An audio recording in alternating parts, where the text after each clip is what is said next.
एक दिन अपनी स्वधर्मा सभा में प्रभु विराजमान थे, तभी वहां पर प्रभु के पास एक समाचार आया। भगवान तो भक्त वत्सल हैं। समाचार आया कि जरासंध ने 20,000 राजाओं को अपने कारागार में बंद कर दिया है। उन राजाओं ने भगवान से प्रार्थना किया कि प्रभु हमें जरासंध के कारागार से मुक्त कराइए।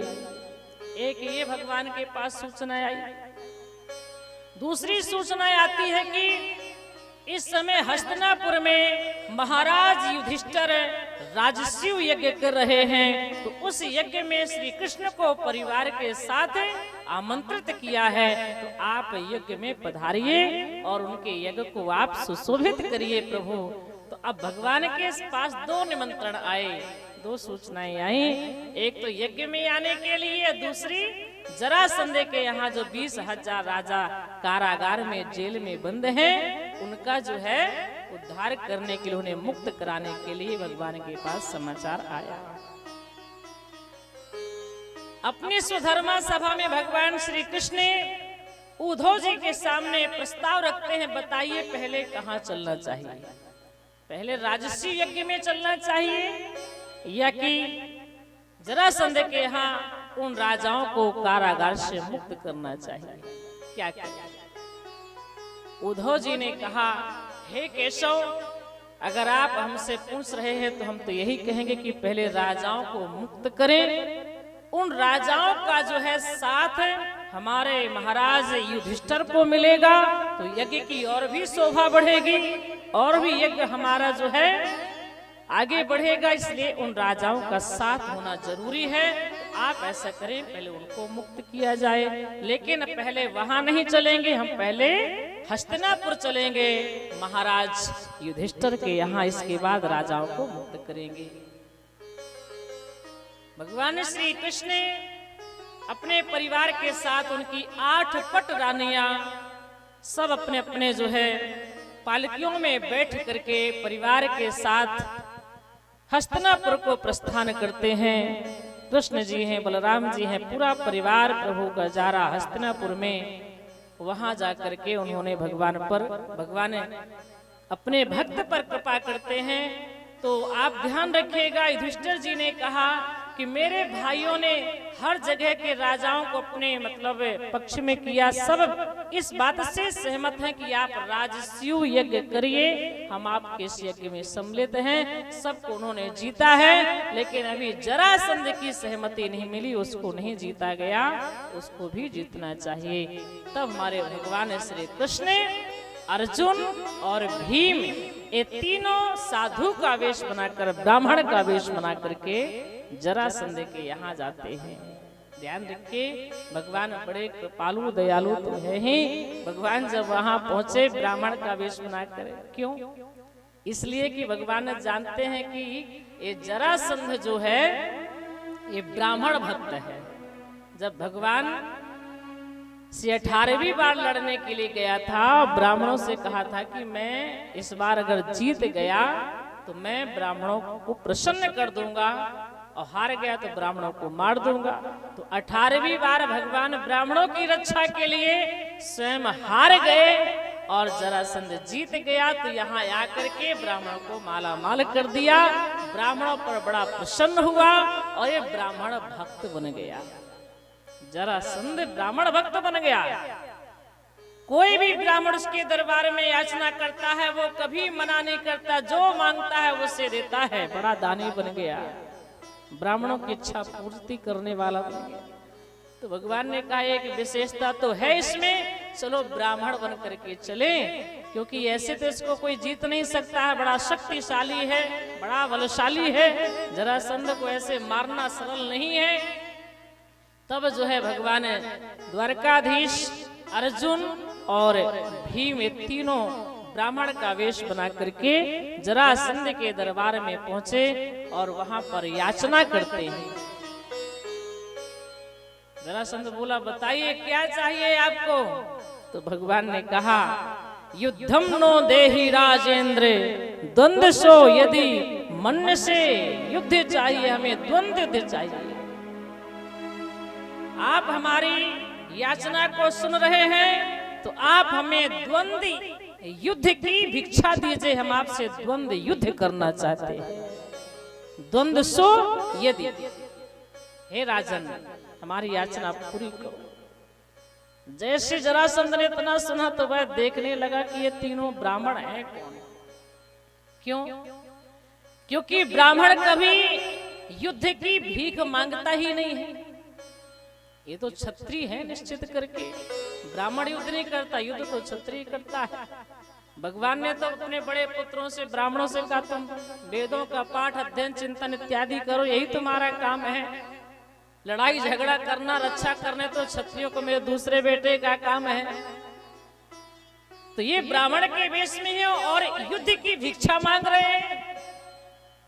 जब जरासंध ने ध्यान से देखा, उनके प्रत्येक अंगों को देखा तो वो समझ गया कि ये ब्राह्मण नहीं है, इन्होंने ब्राह्मण का वेश बनाया है, निश्चित करके ये कोई क्षत्रिय है।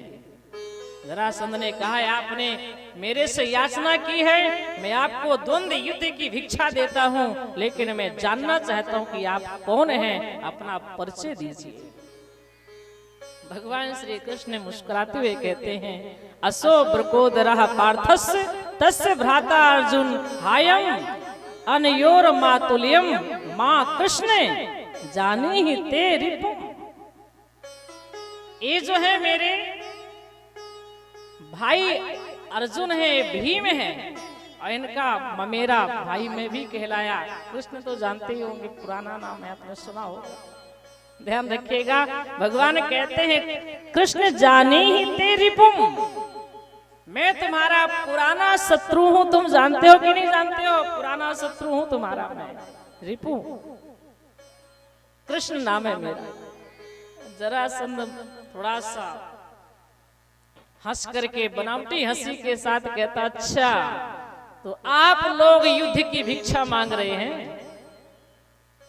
भगवान श्री कृष्ण ने कहा बताओ जरासंध तुम किसके साथ युद्ध करोगे, अर्जुन के साथ, भीम के साथ कि मेरे साथ? जरासंध ने कहा देखो अर्जुन के साथ तो मैं लड़ूंगा नहीं, क्योंकि एक कमजोर है, दुबला पतला, इससे लड़ूंगा नहीं। दूसरा अब तुम अपनी बात कर रहे हो तो तुम तो मेरे पुराने शत्रु हो, और तुमने रणांगन में पीठ दिखा करके और तुम मेरे सामने भागे थे, तो जो पीठ दिखा करके रणांगन में भागा हुआ शत्रु है उससे जरासंध दोबारा युद्ध नहीं करता है। तुम तो भागे हुए हो, वैसे ही डरपोक हो। भगवान मुस्कुराए अच्छा हारे हुए शत्रु से नहीं लड़ता हूं, हाँ अगर कोई है मेरे बराबरी का तो ये भीम दिख रहा है, इसी से मैं गदा युद्ध करूंगा, द्वंद्व युद्ध करूंगा। द्वंद्व युद्ध चला, 1 दिन 2 दिन 3 दिन, इतने ही दिन नहीं 27 दिन तक युद्ध चलता रहा। और इसके बाद 27-28 दिन बीत जाने के बाद भीम ने कहा प्रभु अब मुझे युद्ध नहीं करना है, जरासंध नहीं मर रहा है, मैंने बहुत प्रयास किया, इसने इतना मुझे गदा से मारा कि मेरा एक एक अंग दुख रहा।